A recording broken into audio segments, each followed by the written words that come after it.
também, outro monstro na parte de montagem de treino, elaboração de treino híbrido. Grande Igor entrou, chegou o monstro aí, Mestre Cassidori, já deu o sinal aqui. Já vou convidar ele. Já mandei aqui o convite, aguardando só ele aceitar aqui. Espero que não fique fazendo a mesma coisa de ontem. Ah, não, hoje foi de primeira, olha aí. Grande Cassidori, fala meu E aí, querido, Glauco? tudo Beleza, tranquilo? cara? Tudo Tranquilo? ótimo. Muito na paz. Cara, tem uma galera aqui muito legal. Tem um coach Mexerica, não sei se você conhece. É um cara também que gosta bastante aí desse conteúdo da periodização. Tem um trabalho bem legal assim em relação a isso. Não sei se você conhece ele. Diegão tá Eu aí também acho, na eu acho área. que eu conheço. Eu acho que eu conheço. Eu acho que ele, se eu não me engano, ele até me segue no Instagram. Sim, sim, sim. Por sinal, se não me falha a memória também, ele já fez aquela especialização que fica 15 dias lá com o ACG lá na Rússia, né?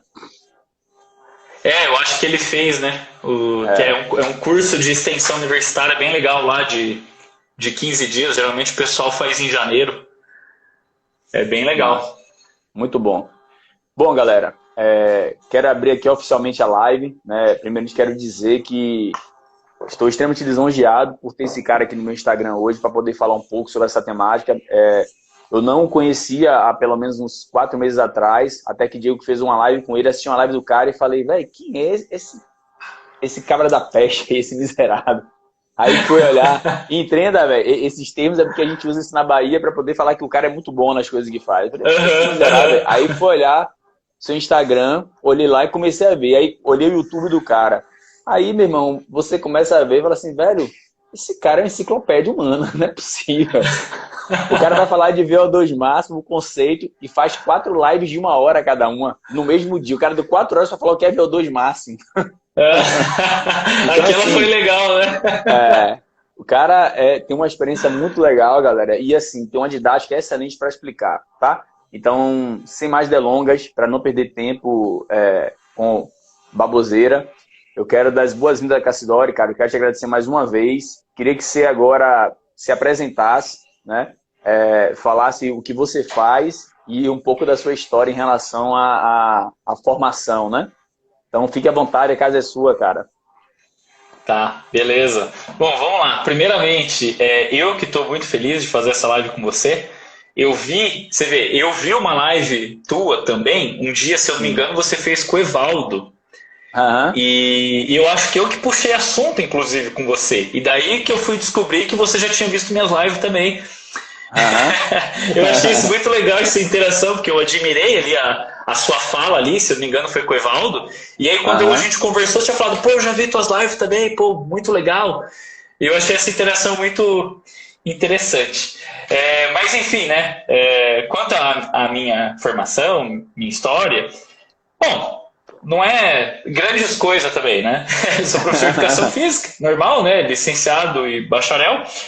E eu fiz mestrado em Moscou. Antes de eu fazer mestrado, eu fiz esse mesmo curso aí que o pessoal comentou, que o Diego foi, que o Márcio aí foi também, né, 15 dias, né, que eu passei na Rússia. Eu fui em 2011 nesse curso, faz tempo já, tô ficando velho.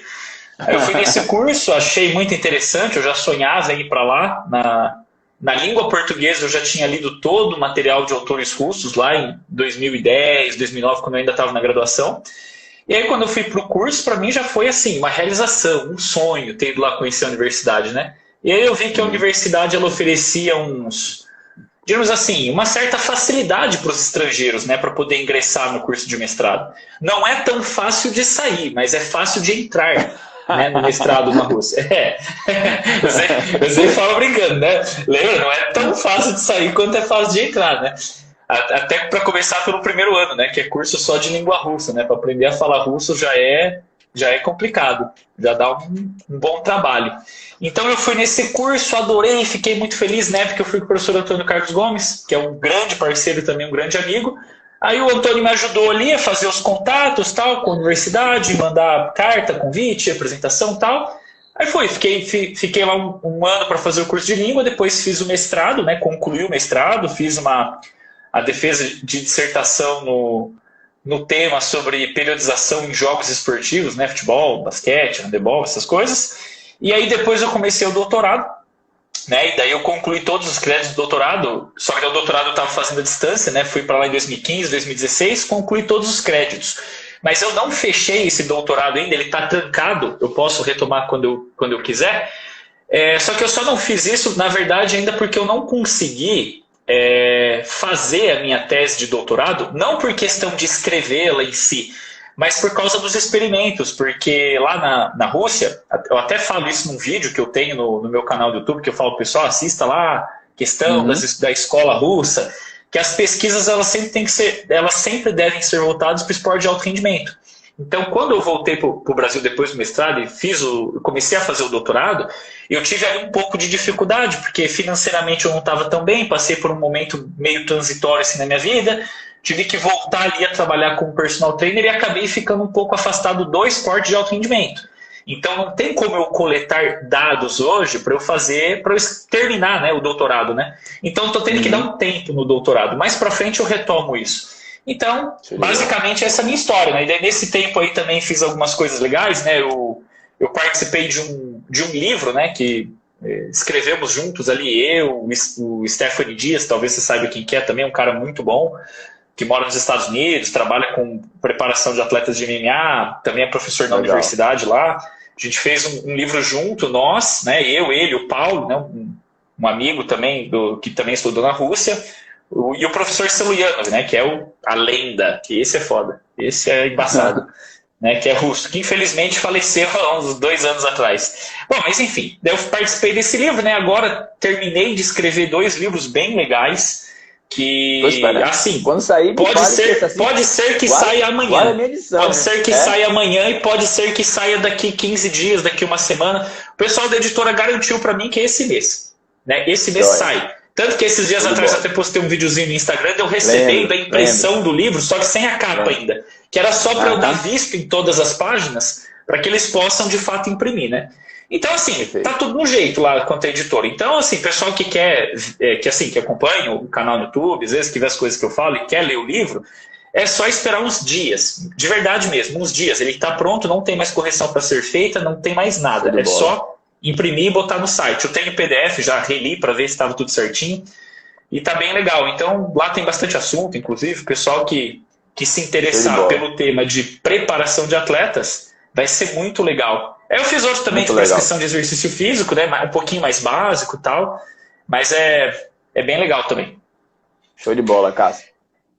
Show de bola. Galera, então assim, o Cassidori, como ele colocou, ele tem um centro de treinamento, não é isso, Cássio? Onde você mora? Eu nem sei onde é que é. Eu tenho um estúdio de treinamento personalizado. Não, eu moro no Paraná, na cidade de Ponta Grossa, a 100 quilômetros de Curitiba. Pois é, então assim, ele tem um estúdio.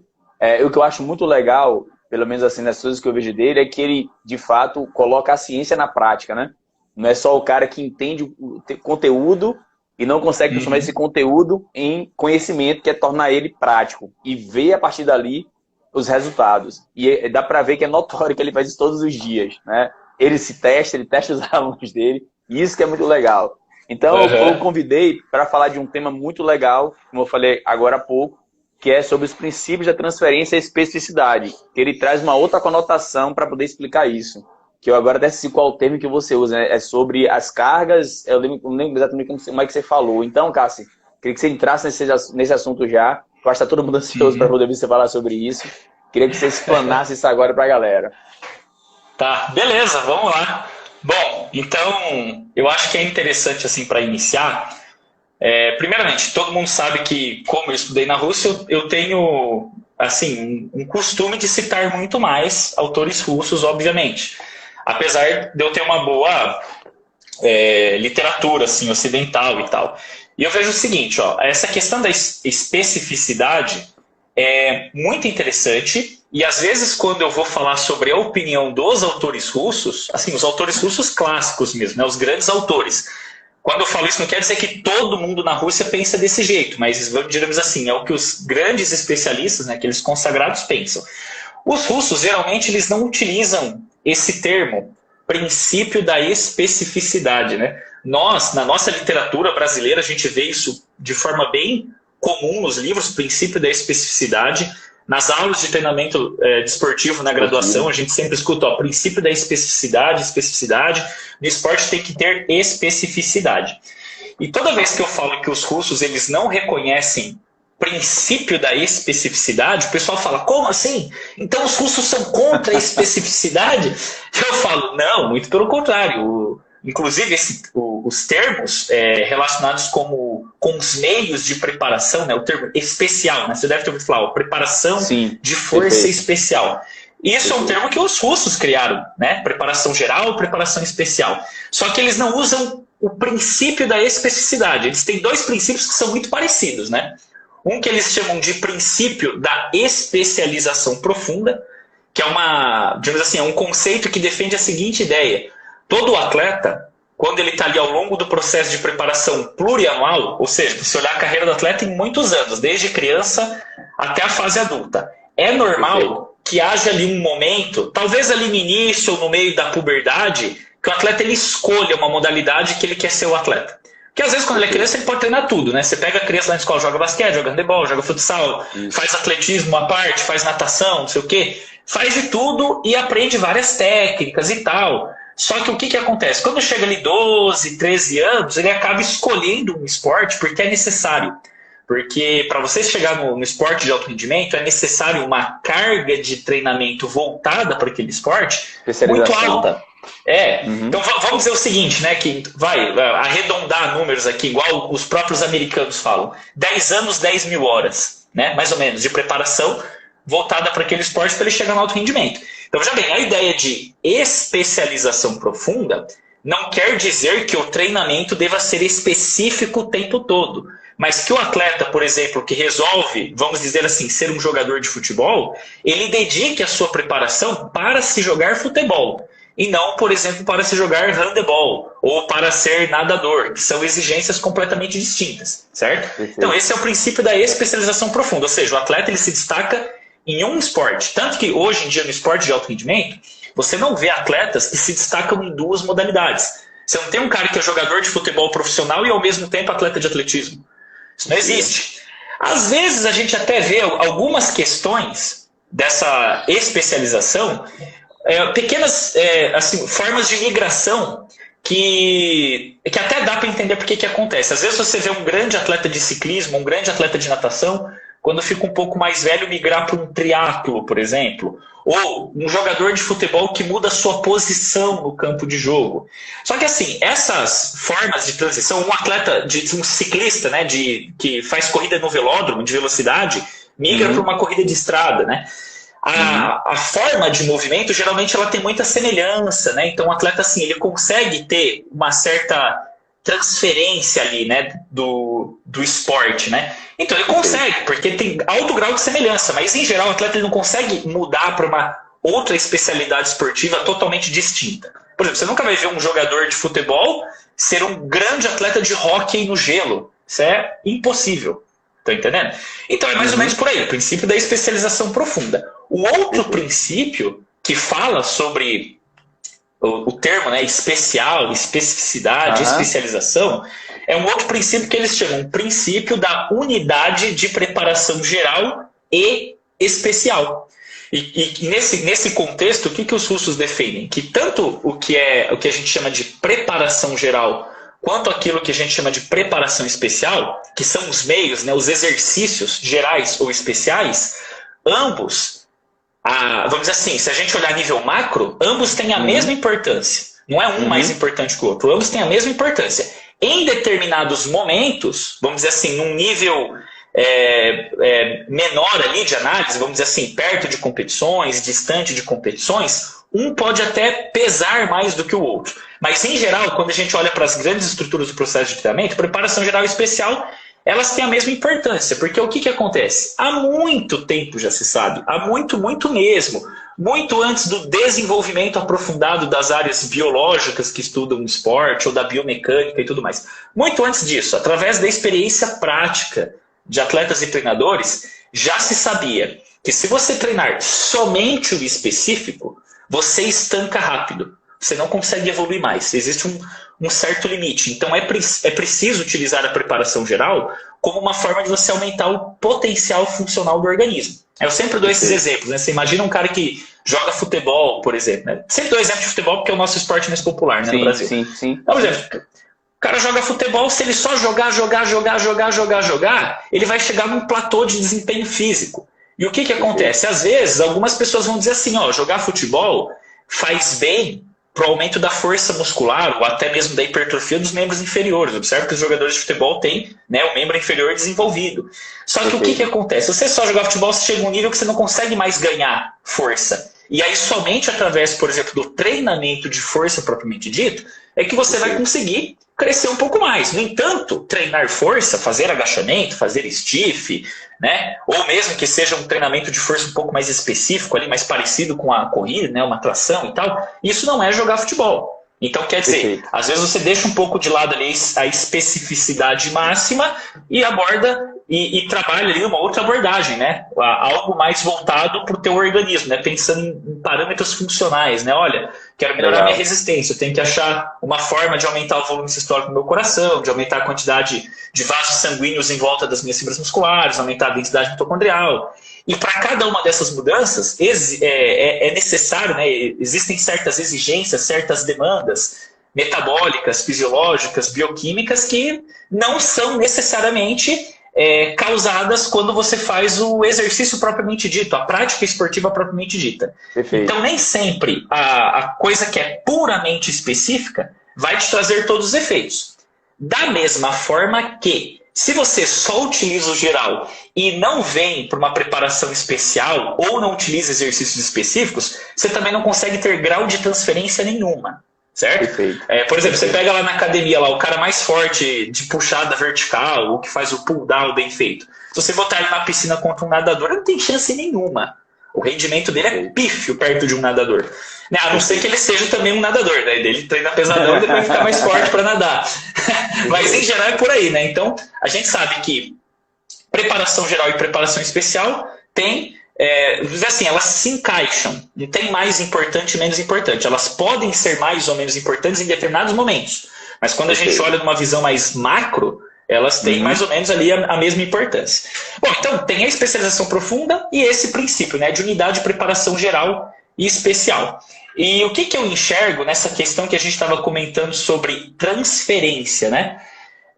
Geralmente a gente tem que pensar o seguinte: o que é um meio de preparação geral e o que é um meio de preparação especial? A gente sabe, né, basicamente, né, nem vou entrar em detalhes, que meio é o exercício físico. Exercício físico nada mais é do que aquilo que a gente utiliza para resolver as tarefas do treinamento. Então vamos dizer, eu quero melhorar minha força, eu quero melhorar minha velocidade, a gente usa o exercício. No caso, vamos dizer, se é um jogador de futebol, um atleta de handebol, um velocista, você vai usar a corrida como exercício, certo? O método é como você aplica essa corrida. Os meios de preparação especial, que é aquilo que a gente fala que tem a ver com especificidade, o que eles procuram fazer? São exercícios que se assemelham ou, de certa forma, tentam imitar o que o atleta faz em sua atividade competitiva pelos parâmetros da forma do movimento, ou seja, pelos parâmetros coordenativos, biomecânicos, e pelos parâmetros da manifestação das capacidades físicas, ou seja, parâmetros bioquímicos, funcionais, fisiológicos. Então, basicamente, isso é preparação especial. E a preparação geral é aquele tipo de exercício que ele não necessariamente imita o movimento da atividade competitiva, nem pela sua forma, né, nem pela sua estrutura biomecânica e nem pelos parâmetros funcionais. No entanto, ele cria premissas, né, para que você melhore ali o potencial funcional do teu organismo, para que quando você utilize os meios de preparação especial, você consiga utilizar esse efeito residual da preparação geral. Tanto que eu sempre dou o seguinte exemplo, né? Eu acho que esse aqui é um dos melhores exemplos para quem trabalha com treinamento esportivo. Quando você pega, por exemplo, para trabalhar a velocidade de um atleta, velocidade de corrida, se você começar a treinar só a velocidade, isoladinha, isso assim, um atleta treinado. Eu não estou falando de uma pessoa que começa a treinar hoje, um aluno de personal, estou falando de um atleta treinado. Se você começa lá a ter um macrociclo, né? E você começa a dar ali sessões seletivas de treinamento de velocidade, você vai perceber que a velocidade de corrida ela vai aumentando ao longo de 10, 11 sessões de treinamento. Depois ela estanca. Ela não evolui mais. Perdeu. E tende, né? e tende a cair, né, Cássio? E vai tender a cair, né? E às vezes pode até tender a cair. Tudo depende do nível de condicionamento que o atleta tinha antes disso. Como que estava a força, como é que estava a força máxima, a força explosiva, o nível de hipertrofia muscular, como é que estava a questão da coordenação neuromuscular. Pode cair, inclusive. Se você só treinar a velocidade pode cair. Agora, olha só que interessante. Então, eu treino lá. Vamos supor, 10 sessões de treino e a velocidade de deslocamento começa a estancar. Em alguns raros casos, ela aumenta até 20 sessões de treino. Mas é muito raro. Aí vamos dizer o seguinte. Você fala, ó, treino de força explosiva. Isolado. No máximo que ele vai melhorar ali é umas 16 semanas. No máximo. Treino de força máxima, 8 semanas. No máximo. Agora, olha só que interessante. Qualquer uma dessas tarefas de treinamento aqui que eu passei, né, ou seja, velocidade de deslocamento, força explosiva, força máxima, nenhuma delas, vai estancar, ou seja, vai atingir um platô de rendimento se de forma paralela você fizer um treinamento de hipertrofia. No entanto, um treinamento de hipertrofia isolado piora todas essas valências aí que eu citei. Entendeu? Se você treinamento de hipertrofia isolado, só ele. Você vai piorar a velocidade de deslocamento, você vai piorar a força máxima. Assim, a força máxima depende um pouco, né? Depende de algumas outras questões aí. Né? Às vezes, se você pegar para treinar a hipertrofia dentro de um movimento específico, é o mesmo que você vai testar a força máxima, talvez ela melhore, talvez não. Perfeito. A força explosiva, com certeza, também vai cair se você não treinar ela corretamente. Só que por que isso ocorre? Né? A gente sabe, você treina a hipertrofia, como eu disse, preparação geral, ela cria uma premissa. O que seria essa premissa? Aumenta a quantidade de componentes contráteis. Hiperplasia de miofibrilas na célula, aumenta o calibre da célula, gera hipertrofia, aumenta a quantidade de ponte cruzada, capacidade do músculo de converter energia química em trabalho, em movimento, né? Energia mecânica, digamos assim. Né? Então, essa é a capacidade do músculo. No entanto, quando a gente treina hipertrofia, o nosso músculo ele trabalha com um mecanismo de alternância de unidade motora. E não somação, ele não recruta tudo. Ele recruta aos poucos. Vamos dizer, você trabalha, vamos supor, com 70% do que seria a tua força de contração máxima. Você não vai recrutar todas as unidades motoras. Você vai recrutar um pouco, e daí daquele pouco que você recrutou, um pouquinho vai cansar. E daí teu sistema nervoso, para compensar aquele pouquinho que cansou, recruta mais um pouco, mais um pouco. Então o sistema nervoso, ele não aprende a mobilizar todo o potencial do músculo. Perfeito. Mas a hipertrofia aumenta a capacidade contrátil do músculo. Então eu sempre faço uma analogia brincando, né? Eu falo assim, ó, o músculo é como se fosse o motor de um carro preparado, sabe? Sabe a molecada que gosta de turbinar o carro, para tirar racha, não sei o quê? O cara vai lá e mexe no motor do carro, põe turbina, troca o combustível, carburador, não sei o quê, coletor, escapamento, faz tudo aqueles frufru lá no carro. Aí o carro mudou de 150 para 350 cavalos. Aí, vamos dizer assim, isso é hipertrofia. O treinamento, por exemplo, de força máxima, de força explosiva, treinamento de força especial, ele vai melhorar o piloto e não o motor. Que ia falar. Que é o Entende sistema, né? É o sistema, exato, o sistema de controle. Então, às vezes, se eu tiver um carro de 150 cavalos e eu dar uma volta no autódromo, vamos dizer assim, eu vou fazer um tempo. Se eu der um carro de 300 cavalos, que é mais potente, tem muito mais potencial, mas eu dar para minha avó dirigir, ela não vai conseguir fazer o mesmo tempo que eu, porque ela não sabe dirigir nem eu. Entende o que eu estou dizendo? Então, às vezes, a gente tem que entender isso, que dependendo do que você está fazendo, você pode melhorar ou não o desempenho. Exatamente. Seja, então, o treinamento de força voltado para a hipertrofia, a sincronização das motoras é assincronizada. É assincronizada. É assincronizada. E o treino de força máxima e de força explosiva ou reativa, ela é sincronizada. Então, se a gente pensar dentro do contexto do exercício voltado para uma tarefa, vamos dizer assim, do esporte, a gente precisa de sincronização e não de assincronização. Exato, exatamente. Pô, muito legal, isso, cara. Assim, confesso que eu nunca olhei a partir dessa perspectiva, cara. Muito legal, muito legal. Sim, e você vê, e se a gente parar para pensar, é que assim, às vezes a gente nunca pensou nisso porque a gente nunca teve essa ideia, né? Nunca surgiu na nossa cabeça. Mas teoricamente é um mecanismo simples, né? Você parar para pensar. Não, é simples. Recruta tudo de uma vez, aprende a extrair tudo que tem. Trabalho alternado, não sabe usar tudo, né? Basicamente é isso, tem muita mobilização. Cara. Muito e legal. isso que a gente está dando aqui como exemplo, por exemplo, força máxima e hipertrofia. A gente está falando só de mecanismo intramuscular. Perfeito. Ainda existem os mecanismos intermusculares e não intramusculares, que é a ativação entre os músculos, que é aquela questão de se treinar músculo e de se treinar movimento. Por isso que eu falo, você vai lá e faz um treino de hipertrofia para o jogador de futebol. É uma premissa. Você não está fazendo a coordenação intermuscular e nem intramuscular, mas está aumentando o potencial contrátil do músculo. Você vai lá e já coloca um trabalho de velocidade, com mudança de direção, uma traçãozinha, força explosiva, salto reativo, salto com agachamento. Você já começa a sincronizar a unidade motora, disparar em alta frequência, melhorar a ativação entre os músculos em gestos esportivos específicos, né, em gestos motores, né? O cara vai correr, quando ele corre lá, vamos fazer assim, uma análise biomecânica bem simples da corrida, bem simplificada. Claro que a corrida é muito mais complexa do que isso, mas vamos imaginar assim, de forma bem simples. O atleta correndo, basicamente ali no quadril, ele faz flexão e extensão do quadril, combinado com vários outros movimentos de outras articulações. Mas vamos olhar só para o quadril. Quando o atleta ele faz a flexão do quadril, ele vai ativar os flexores do quadril. Para ele ativar, veja bem, para ele gerar força, ele exteriorizar força, ou seja, passar a força do músculo para o pé, certo? Ele tem que relaxar o músculo antagônico. Se o músculo antagônico trabalhar também, o que vai acontecer? A força que ele vai exteriorizar é menor. Entende o que eu estou falando? Apesar da tensão muscular do flexor do quadril ser muito alta, a do antagonista anula as forças, né? Tem até um meme na internet, assim, que eu sempre dou risada com esse meme, assim, que é de um... Tipo, tem a foto de um físico, assim, famoso, daí uma pessoa comenta assim, nossa, eu te amo com todas as minhas forças. Daí o físico fala assim, a soma de todas as forças é igual a zero. Tipo, resultante, sabe? Já vi esse... Eu acho muito engraçado. É mais ou menos a mesma coisa, né? Na coordenação intermuscular e gestos esportivos mais específicos, né? Então, o que acontece? Toda vez que a gente vai falar, por exemplo, de transferência, a gente tem que pensar nessas questões e entrar numa discussão que eu acho muito legal. Inclusive, esses dias aí, eu tava até comentando isso com o Diego aí, nosso amigo do Rio de Janeiro, que tá, acho que ele até tá aí na live. Né, que ele está falando uma coisa muito legal, né?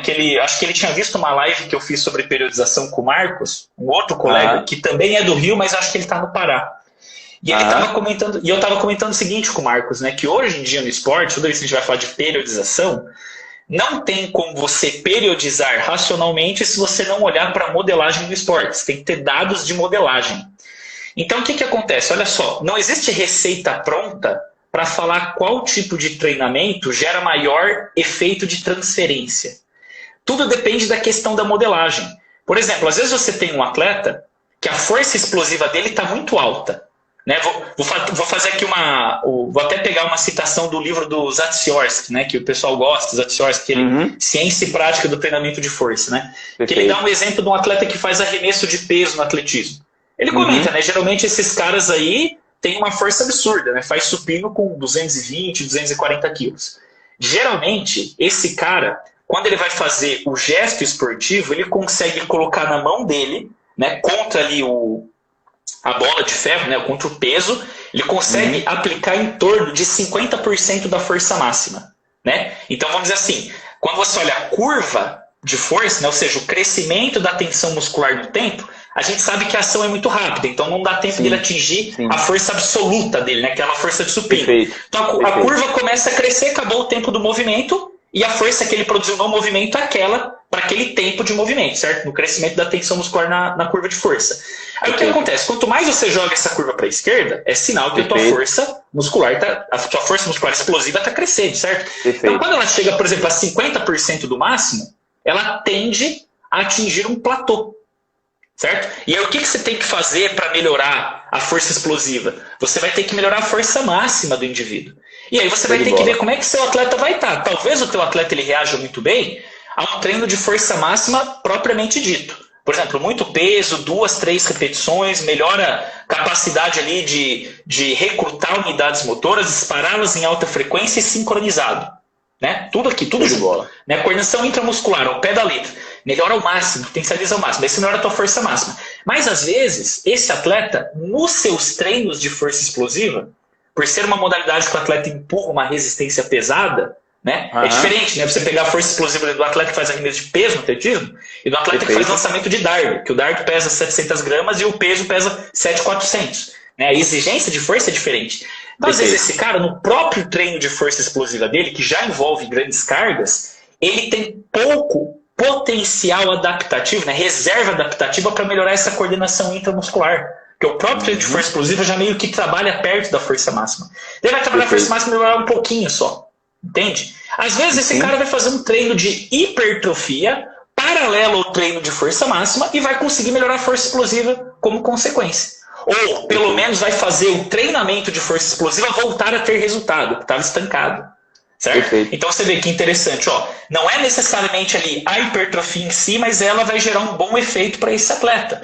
Por outro lado, se esse atleta está com a força explosiva a 30% da força máxima, só o treinamento de força explosiva vai gerar um baita efeito de transferência. Só o fato do cara pegar uma barra de supino com 50% do peso e acelerar o máximo que ele consegue, ele vai ter um efeito maior do que no treino de hipertrofia. No entanto, se ele tiver com 50% da força explosiva em relação à força máxima, e a força máxima também já estiver entrando naquele mecanismo de estancar ali, né? Talvez se ele fizer um treinamento de hipertrofia, ele pode ter um efeito de transferência maior.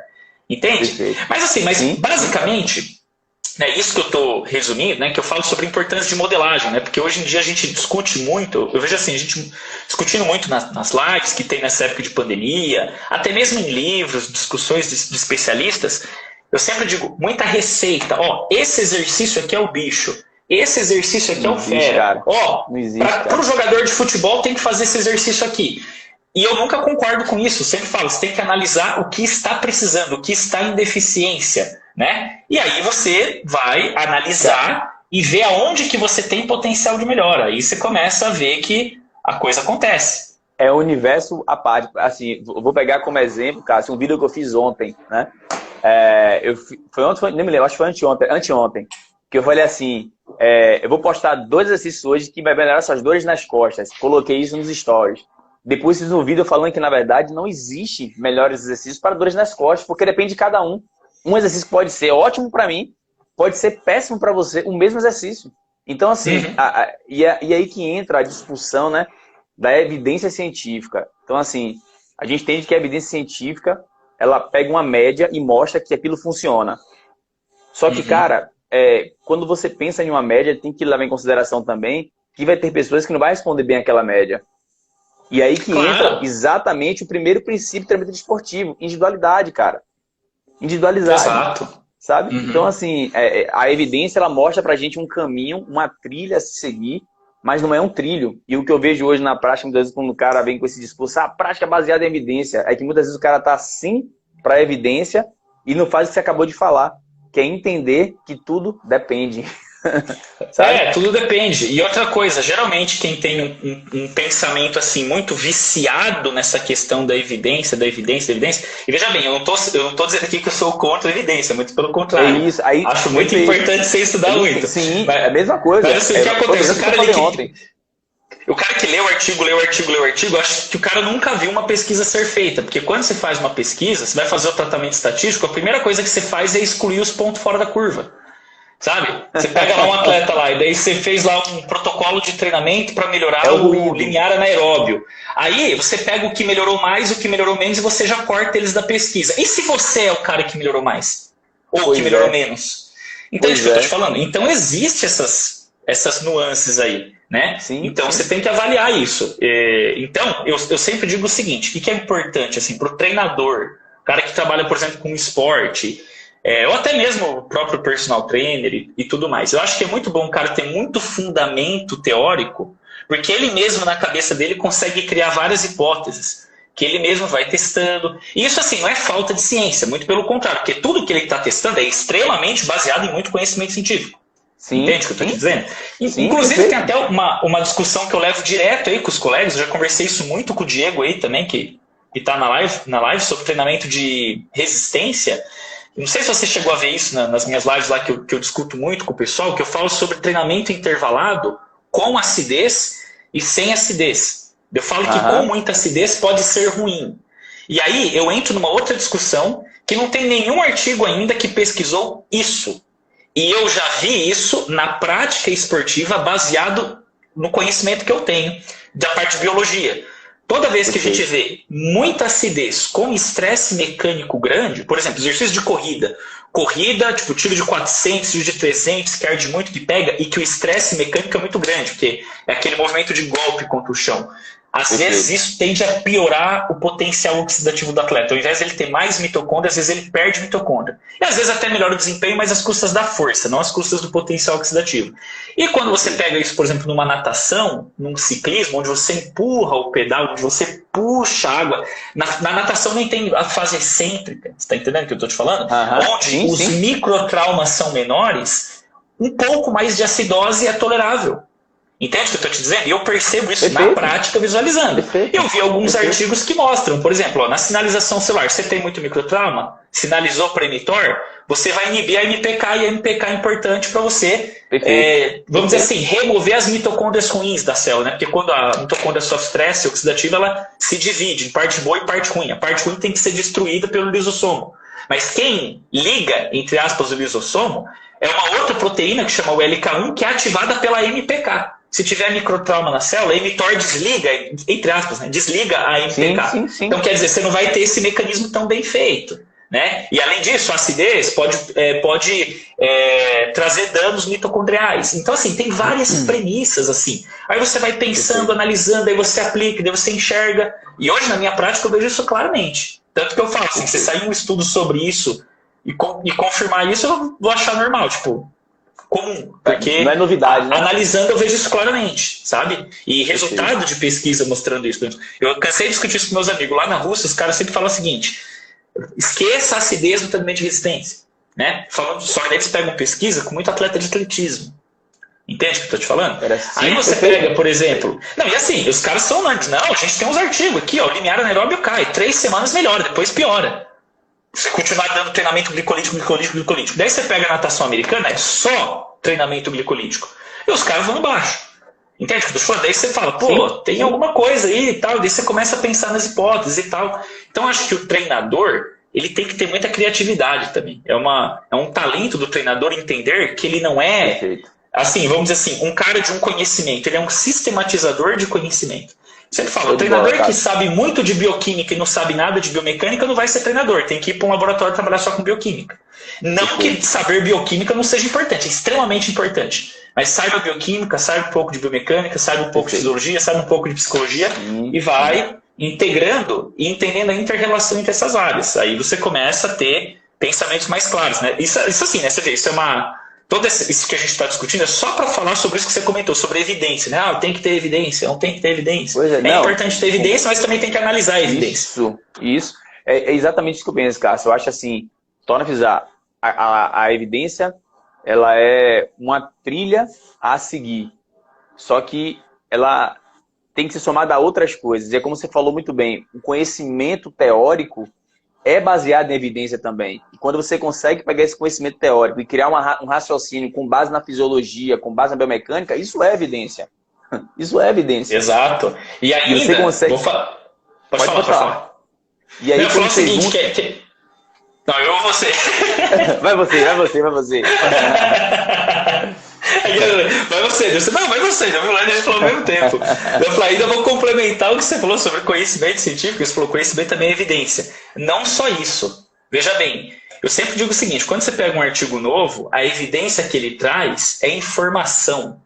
Isso ainda é premissa teórica, isso ainda não é uma teoria. Para isso virar uma teoria, precisa de muita confirmação. Então, conhecimento é um nível bem mais elevado do que informações e evidências novas, por exemplo.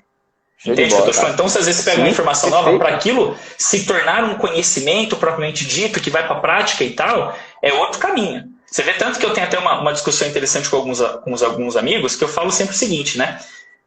Hoje a gente fala sempre assim, né? A gente escuta os professores falar, lactato não gera fadiga, né? Lactato não gera fadiga, lactato não é indicador de acidez, lactato não libera íons de hidrogênio, o corpo não produz ácido lático e coisas do tipo, né? E daí um monte de gente vai falar assim, para que vocês ficam coletando lactato no treinamento de um atleta? Isso aí não tem sentido, porque lactato não gera fadiga, né? O cara fala assim. O pessoal que é muito aqui, né? Igual você falou, na evidência lá, né? O cara leu sobre o lactato, mas não sabe nada sobre as outras áreas. E eu falo para você, desde que surgiu essas informações, na literatura do treinamento desportivo, nada mudou. Porque os caras descobriram o seguinte, não é o lactato que gera acidez, mas o lactato cresce quando a acidez está acontecendo. Porque a acidez acontece pela quebra de ATP, e quando você tem lactato é porque está mecanismo anaeróbio que não sintetiza ATP bem. então quebra muito ATP, muito mais do que produz, libera íons de hidrogênio. Então fica ácido na mesma intensidade que cresce o lactato. Aí quer dizer, se o atleta ele produz muito lactato, quer dizer que não tem potencial oxidativo. Tá? A fibra dele está muito glicolítica, pouca mitocôndria. Está mal. Então quer dizer, o lactato ele continua sendo um excelente indicador de fadiga. Apesar de ele não ser a causa, ele é um indicador indireto sobre a acidez, mas ele não causa acidez. Entende? Então é certo, só análise. Sim, análise, sim. Né? Você observar o fenômeno e entender ele. Sim. Cassi, vou pegar agora o que a gente está falando e queria trazer para, vamos dizer assim, para o atleta da vida real. O que seria o atleta da vida real? O pai de família, a mãe de família, a vozinha, o vozinho. Você consegue trazer esses mesmos conteúdos que você acabou de abordar para uma realidade dessa população? Você consegue ver essa aplicação dessa especialização, como você colocou, dentro dessa população também? Consigo. Eu consigo enxergar sim. Só que o que eu vejo na minha própria prática, né, como personal trainer, eu sempre vejo o seguinte, e novamente entra na questão da análise. Né? Quando eu pego, geralmente, um atleta amador, quando eu pego uma pessoa que é simplesmente um praticante de exercício físico ou de atividade física, às vezes eu percebo em algumas pessoas um nível de preparo geral muito baixo. Muito baixo. Por exemplo, o cara joga futebol de fim de semana e não consegue fazer um agachamento com uma flexão de joelho e de quadril significativa. Ele não consegue deixar a coxa paralela ao chão sem se desequilibrar. Sabe? Aí você pega o nível de força baixo. Não, se assim dizer, é um cara que joga futebol de fim de semana. Às vezes, um cara desse, um simples treinamento de musculação, bem feitinho, melhora o desempenho dele em força, velocidade, resistência, coordenação, até a parte técnica melhora no futebol, sabe? Inclusive, o meu amigo lá, o Stephanie Dias, fez uma pesquisa muitos anos atrás, quando ele fez mestrado na Rússia, que ele usou o método Isoton. Quem vê meu Instagram sabe o que é o Isoton, que eu sempre coloco coisa de Isoton lá. Ele testou o Isoton em times que jogavam futsal em Curitiba, se eu não me engano ele aplicou na ABB e no Paraná Clube. E ele mostrou que a molecada, quando faz Isoton, que é um treinamento tipicamente de fibra lenta, melhora a precisão nos chutes. Olha só que interessante. Legal. Não está treinando o gesto motor. Testou batidas de pênalti antes, depois do treino e depois de um mês de treino. E percebeu que com o treinamento de Isoton, a precisão melhora. Então, olha só que interessante. Então, às vezes, se a pessoa tem um nível de preparo básico muito baixo, interessantíssimo. O próprio treino comum, preparação geral, corrida cíclica para melhorar parâmetro cardiovascular, exercício de musculação tradicional para gerar algum nível de hipertrofia ou até mesmo fortalecimento, até uma questão assim de correção de postura, melhora, o cara baixa, faz retroversão pélvica, melhora essa postura, fortalece a coluna, melhora um pouquinho, tira essas deficiências de mobilidade, essa insuficiência passiva, só corrige isso. Daí o desempenho do cara cresce absurdamente, ou seja, dá um grande efeito de transferência. Agora, quando você pega um indivíduo, que você vai lá, imagina lá, novamente, o cara joga futebol, aí você manda o cara agachar, o cara vai lá, coloca o quadril no calcanhar, coluna mantém na postura correta, o joelho vai para frente tranquilamente, consegue fazer dorsiflexão, consegue fazer abdução de escápula, sabe? Mantém uma postura boa, agacha ali com, vamos dizer assim, 70% do peso do corpo, pelo menos. Né? Não é um nível de força excepcional, mas é um nível de força, assim, para quem não é atleta, não. Exato, atende, né? Nível de força aceitável, Aí você pega um cara desse, você coloca um saltinho reativo, uma tração, ele melhora muito mais do que um treinamento de hipertrofia propriamente dito. Entende? Então vai muito disso. Igual eu falei, não tem uma receita. A transferência, o efeito de transferência positiva, ele sempre acontece desde que você faça análises simples. Por exemplo, claro que você não vai ver um efeito de transferência positiva para um jogador de futebol. Imagina assim, um jogador de futebol amador, né? Igual a gente estava citando aqui esse exemplo. Se o cara chegar na academia, aquele cara que só treina braço, porque quer ficar forte, né? Você não vai melhorar o desempenho dele jogando futebol fazendo supino. Você vai ter que analisar quais músculos estarão envolvidos no trabalho e tudo mais. Mas, às vezes, a própria preparação básica, geral, né? Quer dizer, que melhora aqueles mecanismos básicos do nosso organismo, né? Igual eu falei, fortalecimento muscular, hipertrofia, aumento do volume sistólico do coração, coordenaçãozinha básica. Às vezes o cara ele consegue ter um grande efeito com isso, às vezes até maior do que a preparação especial. Às vezes, né, novamente, dependendo do nível de preparo geral do atleta, a preparação especial aproxima muito mais o cara da lesão. Mas muito mais. Você pega um cara travadão aí que não sabe agachar e manda ele fazer salto reativo potente, né? A pliometria aos montes, né? Salto. Veja bem, a pliometria simples em si nem tanto. Vamos dizer assim, ela é praticamente inofensiva. Mas vamos dizer assim, o salto profundo, né? O método de choque. Para um cara que não tem força nem para agachar com o peso do corpo, aí já começa condropatia, tendinite. Não porque o salto reativo faz mal, não é isso. Não existe exercício ruim. Todo exercício é bom para resolver aquela tarefa que é proposta. Certo? Agora tem que ver, é aquela tarefa que aquele indivíduo precisa? E pode fazer? E tem condições de fazer? E tem condições de fazer? Exatamente. Perfeito, entende? Então eu treino tantas pessoas assim, cara, com níveis de condicionamento distintos. Hoje mesmo eu postei um vídeo no meu Instagram e eu fiquei até pensando, pô, vai ser legal até falar sobre esse vídeo na live. Né? Porque a gente vai falar um pouquinho sobre especificidade, efeito de transferência. Hoje eu postei um vídeo de um menino no meu Instagram, que ele é tenista, menino de 14, 15 anos, o Breno. Né? Aí você olha o treino dele, ele faz salto reativo pulando barreirinha, ele faz tração com elástico, ele dá tirinho de velocidade com mudança de direção, ele vai lá e dá um tiro de velocidade máxima, que eu tenho uma esteira curva lá no meu estúdio, né? Então ele faz várias coisinhas assim legais, né? Que a gente usa na prática de preparação especial.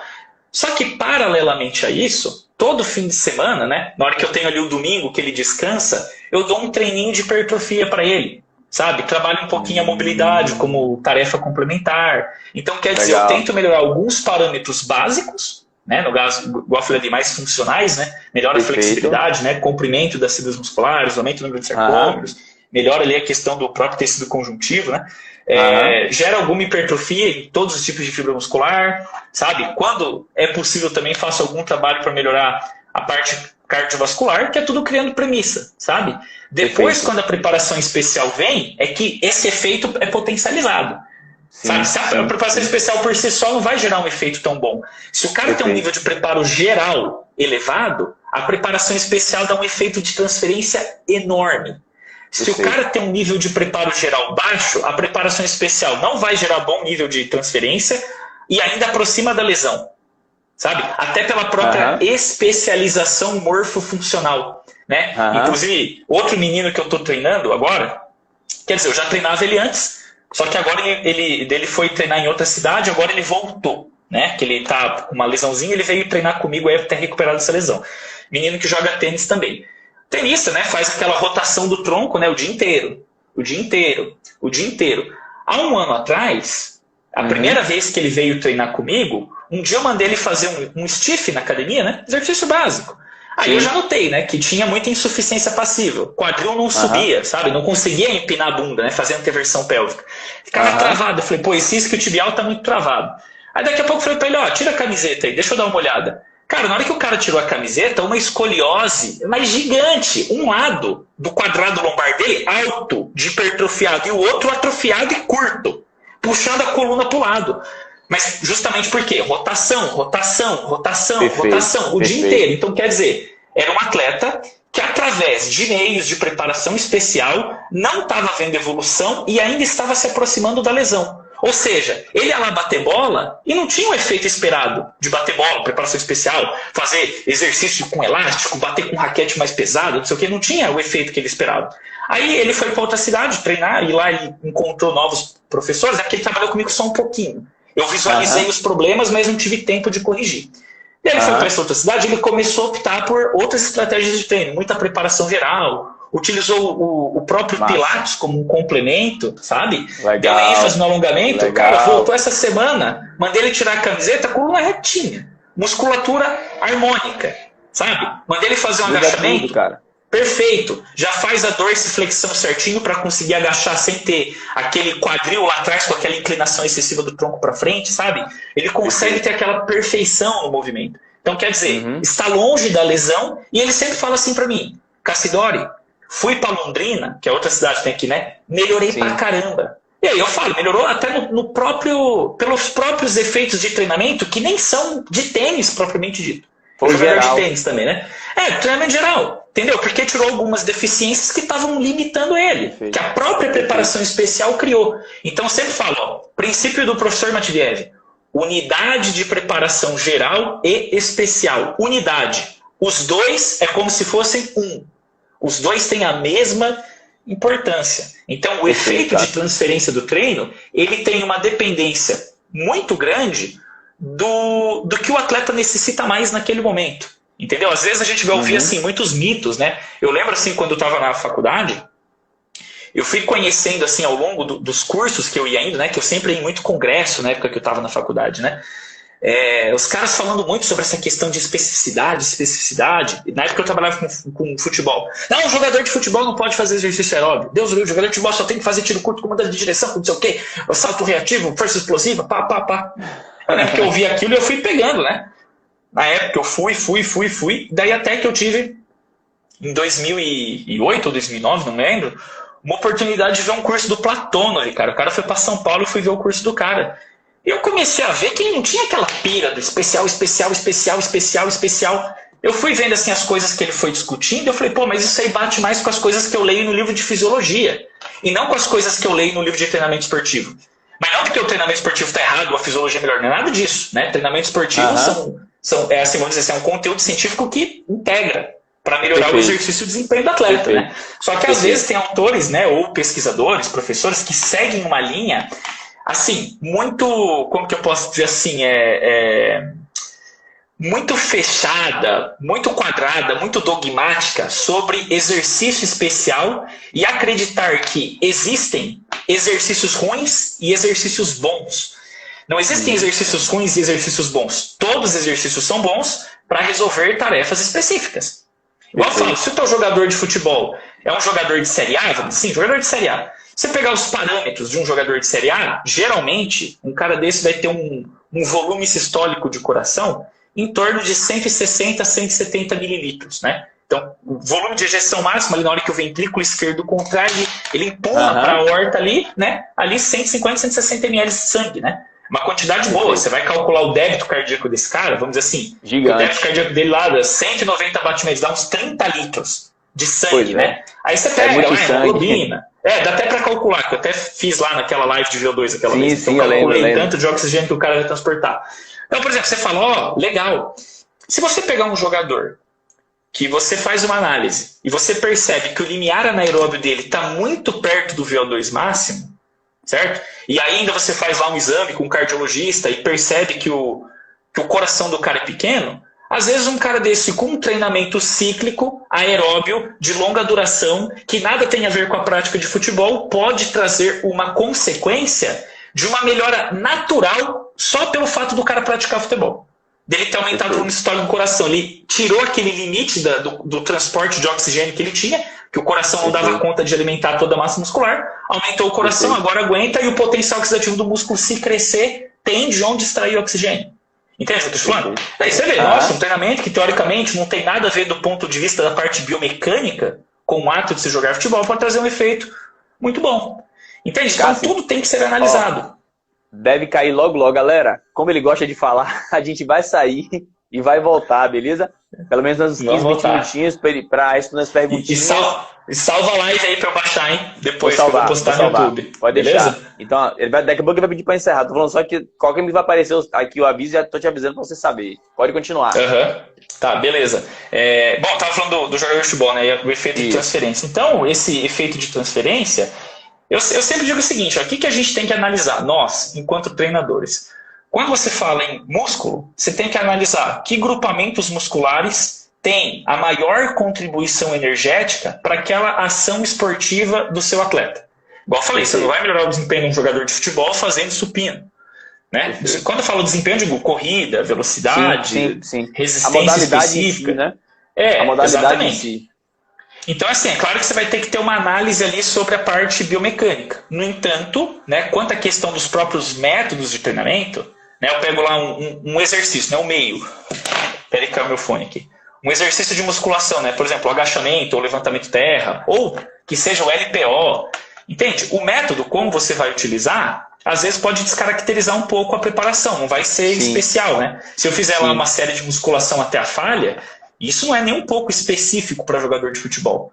No entanto, essa série até a falha, que é muito potente para causar aqueles mecanismos de expressão gênica, microlesão, né, ativação das cascatas de sinalização para fazer transcrição e tradução do DNA e gerar hipertrofia, isso, posteriormente, pode gerar um efeito muito positivo quando o atleta começa a trabalhar a parte mais específica do ponto de vista da biomecânica do movimento. Entende? Perfeito, então, né, tudo vai do momento. O que o atleta está precisando? Acho que essa que é a grande questão. Perfeito. Galera, vai cair logo aqui. Faz o seguinte, a gente vai voltar. Eu queria que vocês fizessem algumas perguntas para o Cássio responder em relação ao que a gente tem está discutindo aqui. E aí ele responde, ele faz as considerações finais, fala um pouco mais sobre o livro dele e a gente finaliza, tá? Então vou encerrar aqui, Cássio, já tá avisando aqui que vai cair. Vou encerrar e a gente volta. Valeu? Só um segundo. Beleza, valeu. Encerrar o...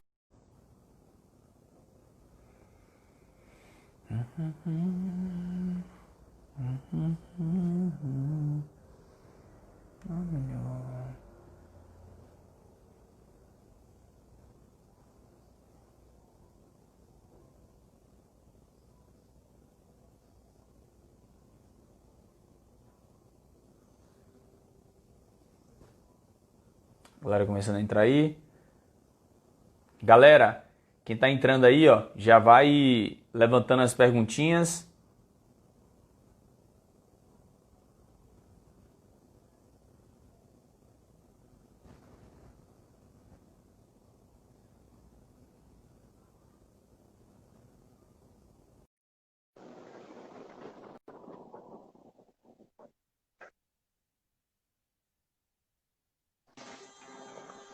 Pronto, já a galera entrando aí, Cássio.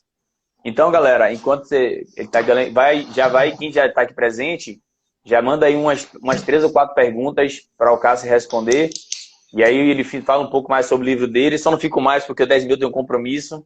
Vou ter uma mentoria agora que vai até meia-noite. Aí 10h30 começa. Então, mais uma vez, a live anterior ficou salva, tá? Então quem quiser assistir novamente lá para anotar um monte de coisa que ele falou, vai lá e assiste novamente. Tranquilo? Tá no IGTV, né?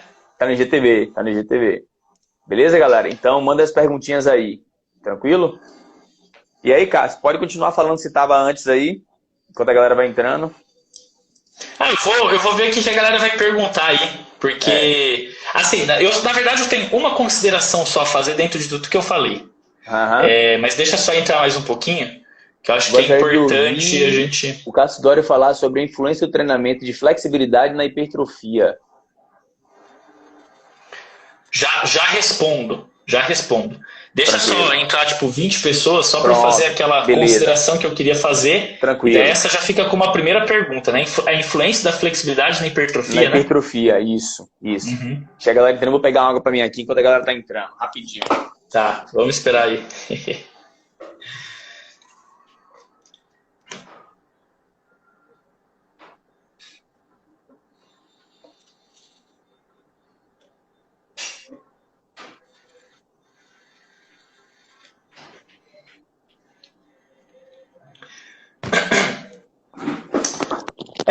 Eu acho que vai ficar essa galera aí mesmo, aí 15, 16 pessoas, né? A galera chegou uma hora que tava 20 e poucos aí, mas a galera cansa também. Chegou a bater umas 32 pessoas, bateu um volume bom. Bateu um volume bom, legal. Bom, mas vamos lá, deixa eu só fazer a minha consideração final sobre o tema que eu falei e daí eu já respondo as perguntas.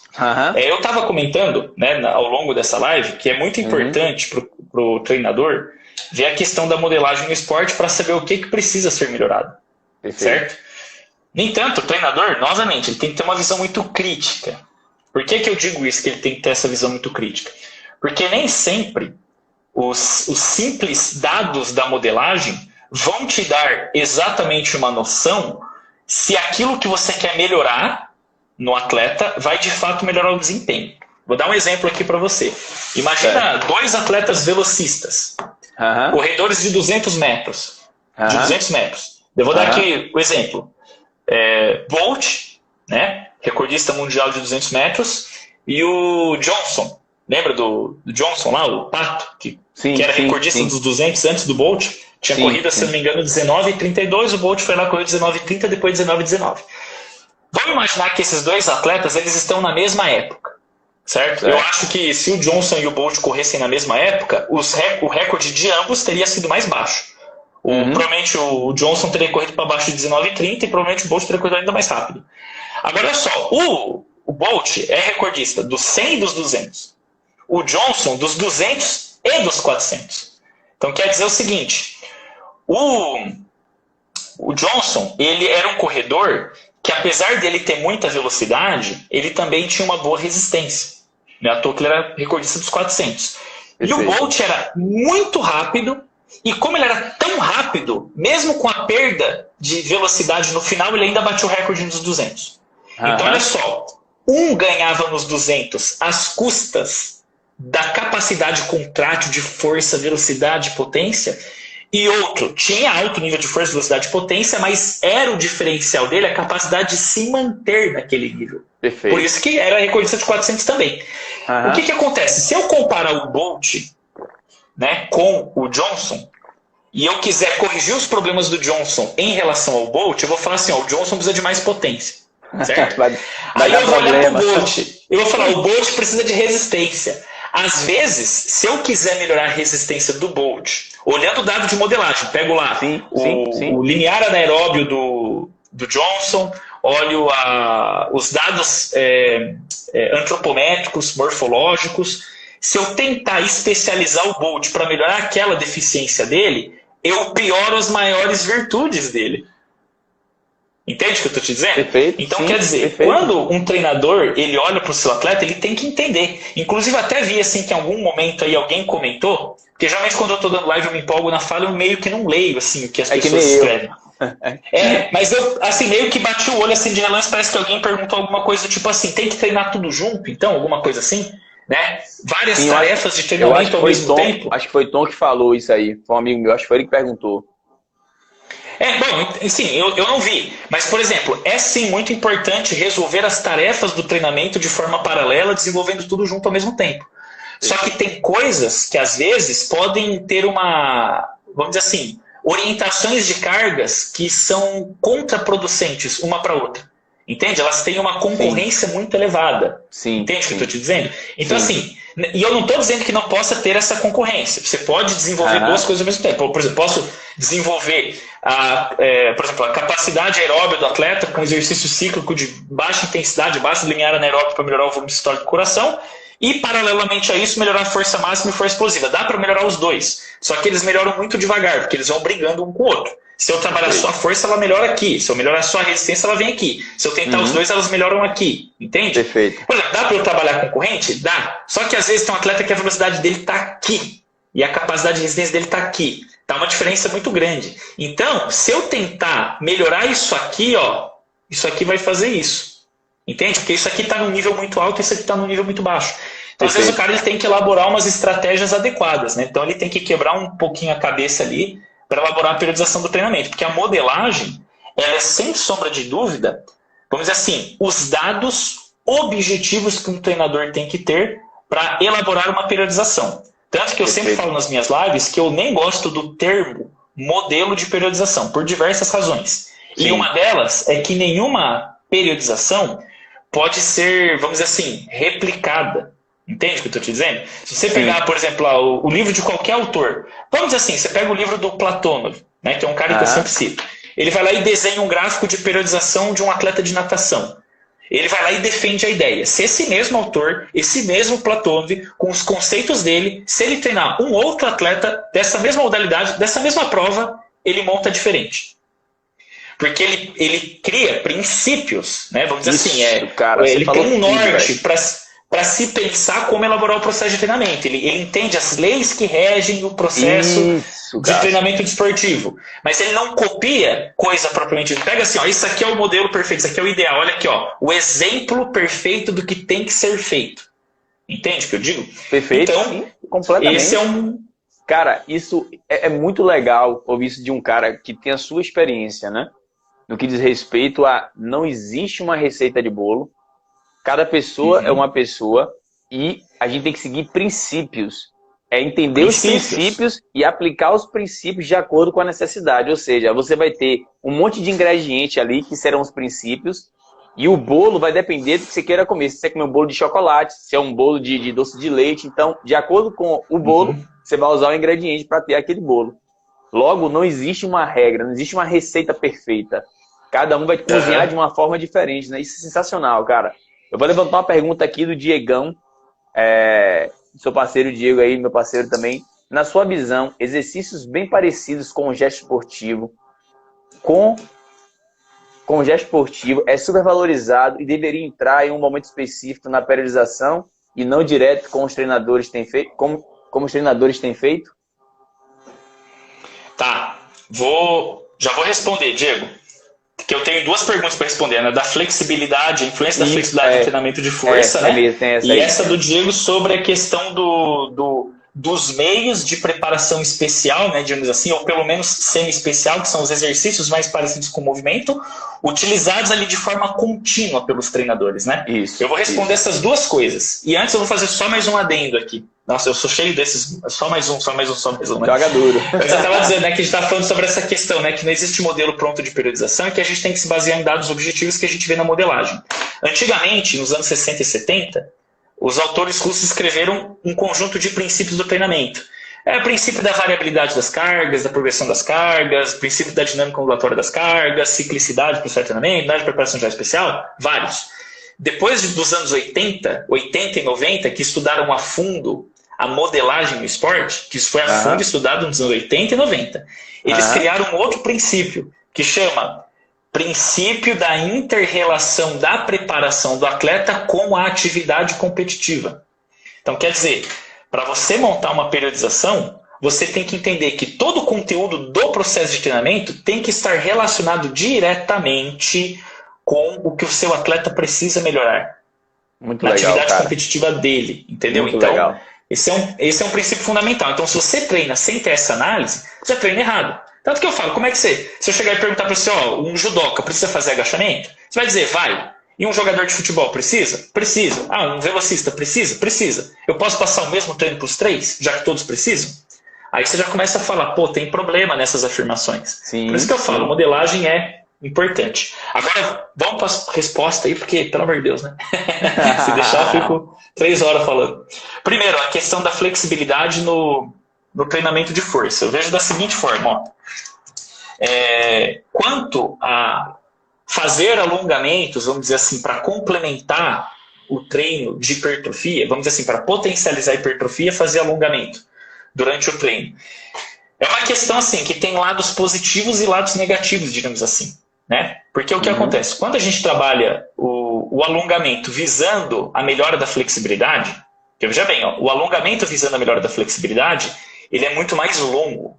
Você não faz séries de 10 segundos, você faz séries de 30 segundos, 40 segundos, e você totaliza muitas séries, vamos dizer assim, 400, 500, 600 segundos por músculo.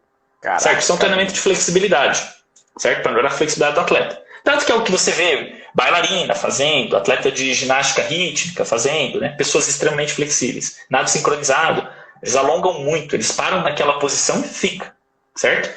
Aí vamos dizer, você faz lá o treinamento de flexibilidade. Quando você faz um treinamento de flexibilidade, que é diferente de um simples alongamento, você tem duas questões, né? Vamos dizer assim, opostas. Uma aparentemente positiva e uma aparentemente negativa.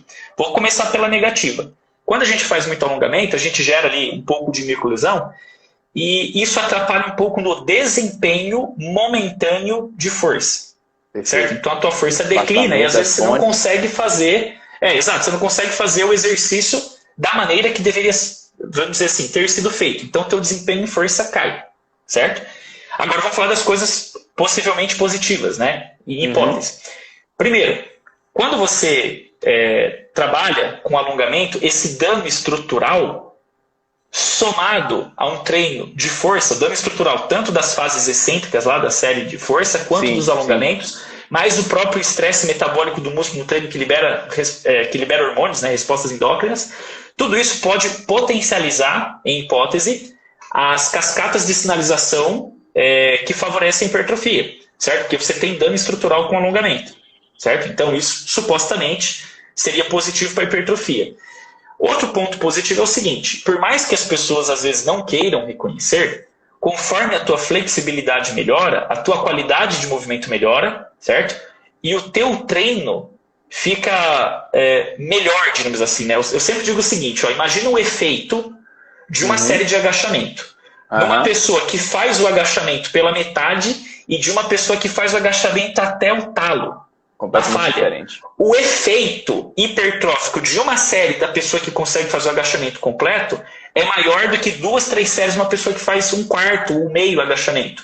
Só que aí por quê? Porque a pessoa é flexível, tem bastante mobilidade articular e consegue fazer um trabalho que potencializa os efeitos biomecânicos sobre o músculo, estresse mecânico. Perfeito. Então, quer dizer, um trabalho de flexibilidade vai melhorar a qualidade de execução do exercício de força, o que potencializa o efeito do treinamento.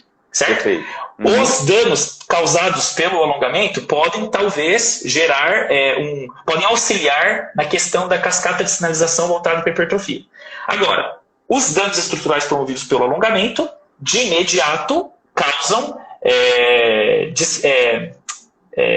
nossa, me fugiu o termo aqui. Diminuição da força. Decréscimo, né? A força muscular cai. Então, o teu rendimento de força momentâneo cai. Então, assim, eu acho que vale a pena pensar em um treinamento de flexibilidade, às vezes, após o treinamento de hipertrofia. Acho que vale a pena pensar nisso. Primeiro, músculo cheio de sangue. Quanto mais sangue, mais quente, mais viscoso ele está, mais fácil de alongar, você consegue aproveitar melhor o treinamento de flexibilidade. Hoje em dia, você tem muitas recomendações que você não alonga no limite anatômico de deformação do músculo. Você não tem que alongar no limite da dor. Você alonga numa zona de desconforto suportável, onde você tem todos os sarcômeros afastados. Se você alonga na zona de dor, dá reflexo de estiramento, o sarcômero encurta e você deforma as extremidades do músculo. Então você não melhora ali o comprimento da miofibrila dentro da fibra muscular, certo? Então se você pegar o efeito pós-treino com músculo quente, mais viscoso, tecido conjuntivo mais preparado, você consegue trabalhar bem a flexibilidade sem necessariamente prejudicar a força no treino e caso os danos estruturais causados pelo alongamento potencializem a hipertrofia, você vai ter essa potencialização também. Então acho que aqui deu para dar uma pensada, né? Nessa questão da flexibilidade. E daí, quanto a pergunta, você quer falar alguma coisa? Agora é a do Diego. Pergunta do Diego agora, não é isso? Você lembra qual é a pergunta? Lembro.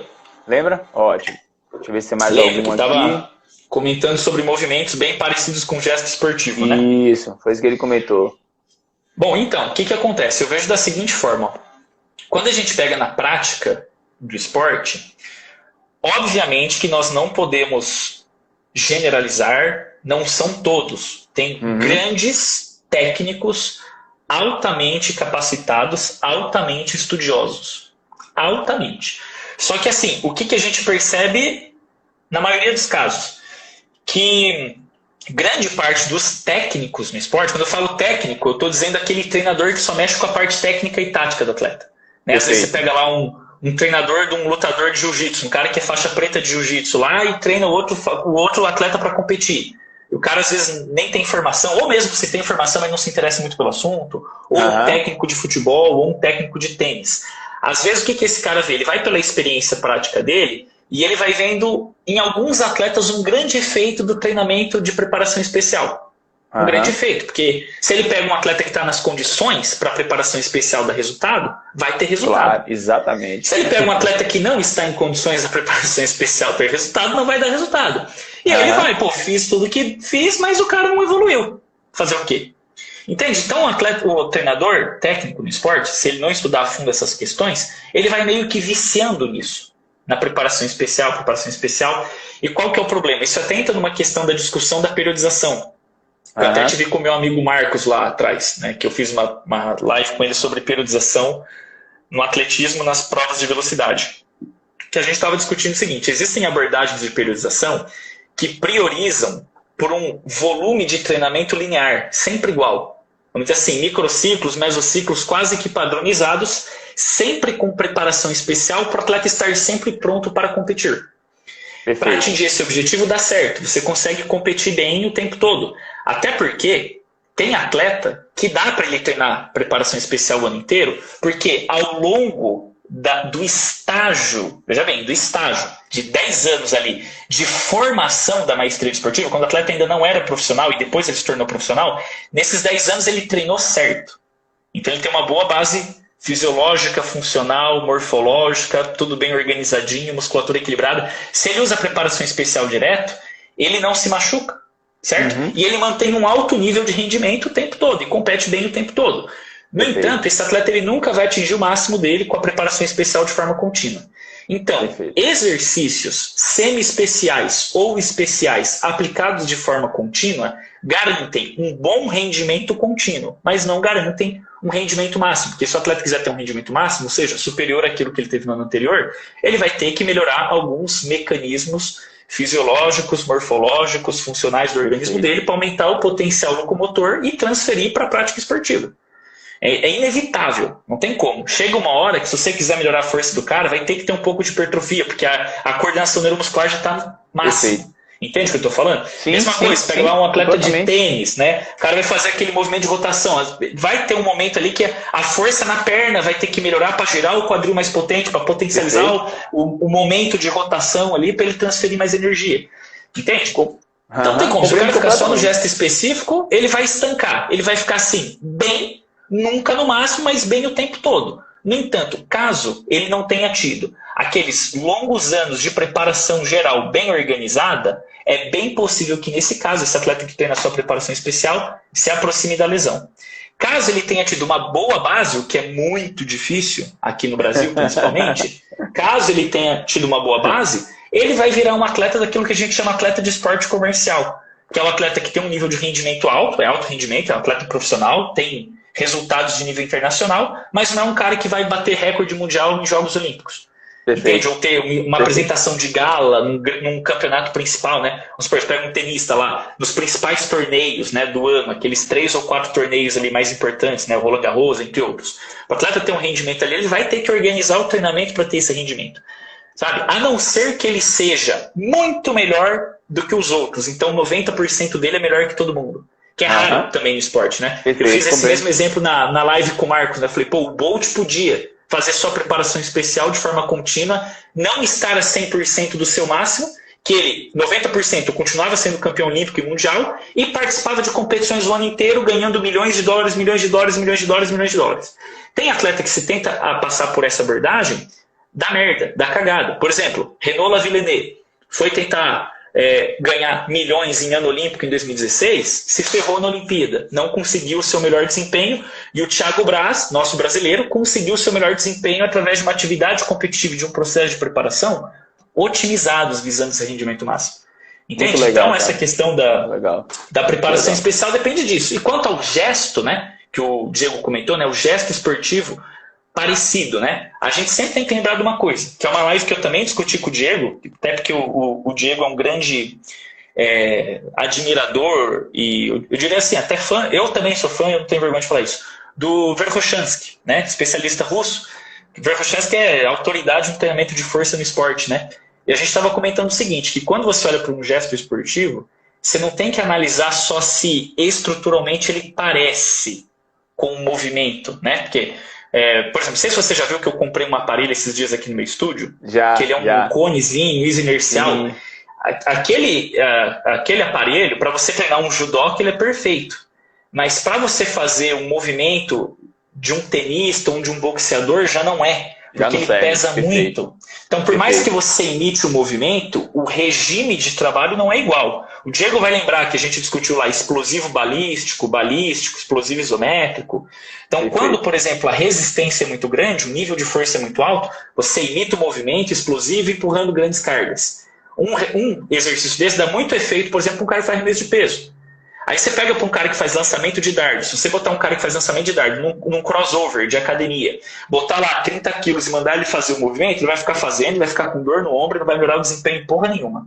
Porque o trabalho dele é balístico. Ele tem que, ao invés dele lançar um dardo de 700 gramas, para ele treinar força especial, eu não digo a força muscular hipertrofia, essas coisas, eu digo a força especial. Ele tem que lançar um dardo tipo de 1 quilo, 1,5 kg, que é o quê? Mais pesado do que a resistência que ele utiliza, mas ainda mantendo a especificidade do regime de trabalho, que é a explosão balística. Entende? Que é aquela que a curva de crescimento da força é no início do movimento, e depois ela baixa porque o segmento acelera muito. Entende? Diferente do cara que faz arremesso de peso, que consegue adicionar força e velocidade até o fim do movimento. Perfeito. Tem tempo então, isso também é muito importante. Ele tem tempo para desenvolver a força. O cara tem que tempo de desenvolver a força. Muito não interessante. tem tempo. Ele só consegue ali um pouquinho, só aqui, ó. Só aqui. O resto vai quase que por inércia ali do braço. Perfeito. Sabe? Ele não consegue adicionar muita força. No máximo até o meio do movimento. Depois a velocidade que ele consegue aplicar o dardo já não muda. Ele solta o dardo, a mão continua viajando ali na trajetória do movimento, ele não consegue adicionar velocidade. O movimento é muito rápido. Força e velocidade inversamente proporcionais, curva de Hill. Então, pouca resistência, ele não consegue aplicar grande força, e toda a força, né, o crescimento da tensão muscular é só no início do movimento, quando ainda você está tirando o dardo ali da velocidade zero ali da mão. Na hora que ele saiu aqui, ele já está em velocidade máxima. E o nível de força para fazer isso, em relação à força absoluta do atleta, é muito baixo. Então não adianta o cara treinar com grandes pesos, não transfere nada. Aí, efeito de transferência, né, que a gente estava explicando. Por isso que às vezes eu até critico, né, novamente, essa questão de receita de bolo, né? Alguns especialistas defendem a seguinte opinião: toda vez que você vai treinar potência, né? Treinar força explosiva, eu nem gosto do termo potência, e potência é unidade de medida, né? A capacidade física seria, vamos dizer, força explosiva. Toda vez que você vai treinar força explosiva, você tem que pensar, alguns especialistas dizem o seguinte: você tem que trabalhar na potência máxima, que é mais ou menos ali 30% da força máxima, fazer o movimento na máxima velocidade. E eu falo, depende. Se você estiver trabalhando com uma explosão balística, isso é inútil. Entende? Explosão balística, aquele soco no boxe, né, chute no futebol, a ação do braço do jogador de vôlei ou de handebol. Por exemplo, olha só que interessante, um jogador de handebol, o salto é um tipo de trabalho de força explosiva. Sim. O braço é outro tipo de trabalho de força explosiva. Se você trabalhar os dois igual, você não vai melhorar os dois na mesma proporção. Entende? Sim, então, né, sim, tem completamente. É muito contexto aí. Galera, seguinte, infelizmente, são 10h28, certo? Cássio, eu queria que você falasse agora, cara, um pouco sobre os seus livros. Então, possivelmente, galera, o livro dele vai sair até o final desse mês aí, deve estar saindo. Então, quem não segue ele ainda, já começa a seguir, já deu pra ver, né, o nível do menino aí já. Então, ó, já tá lá em PDF, ó. Aqui é o PDF, ó. Ó, show de bola. Então, logo aí, o livro já vai... São dois. Um falando sobre a teoria de treinamento esportivo, não é isso, Cássio? E um falando sobre montagem de treino para qualidade de vida e saúde, se não me falha a memória, correto? Prescrição de exercício físico, que é sobre isso, qualidade de vida e saúde. Pronto. Então, galera, fica aí a super mega dica de vocês acompanharem esse cara e também adquirir o conteúdo que ele traz no livro, que eu tenho certeza que vai agregar bastante aí. Cássio, fique à vontade, faça as considerações finais, meu amigo, para a gente finalizar. Bom, então, de considerações finais sobre o conteúdo que a gente trabalhou, basicamente é isso. Especificidade e transferência a gente tem que analisar. Especificidade é um conceito importante, mas dependendo do contexto, não tão determinante quanto se pensa. Dependendo do contexto, pode ser muito determinante. Cabe ao treinador analisar com seus conhecimentos. Basicamente é isso, para resumir, né? E aí, quanto à questão dos livros aí e tal, né, eu sempre falo assim pro pessoal, ó, olha o meu canal lá no YouTube, que tem bastante coisa legal, né? Eu sempre posto muita coisa lá de graça, essa live mesmo vai para lá. O meu Instagram não é um lugar onde eu dou aulas, assim, mas o meu Instagram é muito legal porque eu coloco práticas e eu sempre lanço umas explicaçõezinhas que a galera que acompanha o meu YouTube já pega na hora. Opa, tá falando daquilo. Porque eu aplico exatamente o que eu penso. Eu não trabalho diferente do que eu falo. Eu faço exatamente o que eu falo, né, no meu trabalho. Então, eu caso bem essa questão de teoria e prática sobre aquilo que eu defendo, né, sobre aquilo que eu penso. Então, no meu Instagram sempre tem essas coisas. No YouTube lá tem o meu canal, Cassidori Teoria do Esporte, que é bem interessante, tem bastante coisa a ser discutida e ainda vai muito conteúdo para lá, todas as lives, tudo que eu fizer sempre vai para lá. Meus livros vão sair, né, no caso aqui, o livro de treinamento esportivo, sai esse mês. O livro tem 485 páginas, muito conteúdo, tem filosofia do esporte, tem biologia do esporte, tem capacidade física, técnica, tática, psicologia e tem 200 páginas de periodização, para quem quer se deliciar com o tema aí. Só 200, né? Das 485, 200 é periodização. Aí eu tenho o livro de prescrição de exercício físico, que ele é um livro assim, mais tranquilo, né? Eu escrevi mais pensando no pessoal da graduação mesmo. São conceitos básicos, não um nível tão aprofundado. É um livro aí que deu mais ou menos umas 200 e pouquinhas páginas, acho que foi umas 280. Muito legal. Né? E aí também eu tenho um outro livro ainda, deixa eu até ver se ele não está aqui. Olha, esse homem tem livro, viu, velho? Tem bastante livro aqui, deixa eu ver se não está aqui. Aqui, rapaz, eu tenho... Às vezes eu me perco aqui. Aqui, eu achei. Tem um monte de livro aqui, ó, na minha... Tem livro ali, tem livro na prateleira aqui, tem livro... Lá na minha casa tem uns 200 livros ainda. Ó, tem esse livrinho aqui de futebol também, ó, que eu sou um dos coautores, né? Legal, eu, o Stephanie, o Celianovi, o Paulo e o Fábio. Legal. É um livrinho legal também, né? Esse livro aqui eu tive mais uma função de tradutor, né? Eu adicionei alguns conteúdos, mas não é uma obra escrita por mim, né? Apesar daquele livro ser muito bom, porque é material do Celianov e do Stephanie na maior parte, né? E um pouco do Fábio também, com algumas pitadas minhas, assim, né? Eu fiquei mais na tradução. É um livro muito bom. Faz então, uma coisa que a menina pediu, só para não esquecer. Tira a foto depois, Cássio, e me manda para colocar aqui, ou senão você coloca na sua página. A galera tá pedindo você colocar a foto do livro. Tá, vou colocar. Eu vou fazer o seguinte, ó. Eu vou colocar a capa desse livro de futebol e eu vou printar também as capas dos PDFs que vão sair esse mês. Massa! A gente já publica tudo, ó. O site da editora é Intersaberes. É só escrever no Google aí. Intersaberes é uma editora aqui de Curitiba. Legal. Esse mês vai sair. Show. Eu tenho olhado o site quase todo dia, que eu tô na ansiedade, eu não vejo a hora desse livro sair logo. Porque tudo que eles eles mandam pelo correio, naquelas cartas, que é a R que fala, né? Então às vezes demora a entrega, não chega não é Sedex. Então às vezes os caras me mandam, tá pronto há uma semana já, né? Há 10 dias, sei lá, né? Então eu fico olhando o site todo dia, Então pode ser que saia a qualquer momento. Igual eu falei, pode estar pronto amanhã, pode estar pronto dia 31 de agosto. Eu não sei, mas me garantiram que é esse mês. Show de bola, show de bola. Tá, então eu vou dar umas printadas aí nas capas dos livros e eu mando aí pra você publica no teu Stories, eu publico aqui no meu. Pode o pessoal mandar. que segue aí me segue também, ó, só conteúdo bom aí. Pode seguir. Galera, posteriormente também vou lançar uns cursinhos online aí que vai ser legal, posteriormente. Isso daí, cara, isso daí. E merece. O seu conhecimento tem que ser compartilhado. Como disse um amigo meu uma vez comigo, velho, seu conhecimento chega a ser egoísmo de sua parte você ficar com isso pra você. Um colega me falou uma vez. Então, bota pra fora mesmo. Cara, Cássio, só tenho que te agradecer, cara, por essa oportunidade. Sinto muito pelo fato de ter que acabar agora, né? Eu sabia que ia se protelar por mais de uma hora essa live, tinha certeza disso. Foi uma honra imensa. E as portas sempre vão estar abertas para quando você quiser fazer, tá? Então, tamo junto. Assim, muito obrigado é verdadeira. Mesmo, pela oportunidade aí. E galera, torna a frisar, quem puder seguir o cara lá, olha o YouTube dele, tem muita coisa legal, já entrei várias vezes lá, já sigo ele, tem muito conteúdo, tem muita aula boa lá, de diversos temas relacionados à parte do esporte, parte de treinamento, e para quem gosta disso, acho que vale a pena estar seguindo e assistindo as aulas dele, principalmente agora, a gente está com, entre aspas, com um tempo mais vago, né? Então, aproveita aí. Meu irmão, mais uma vez, brigadão. Galera, brigadíssimo pela atenção a todos aí, por estarem aqui até agora. Já são quase 10h30 da noite. Sei que a galera às vezes tem um dia corrido.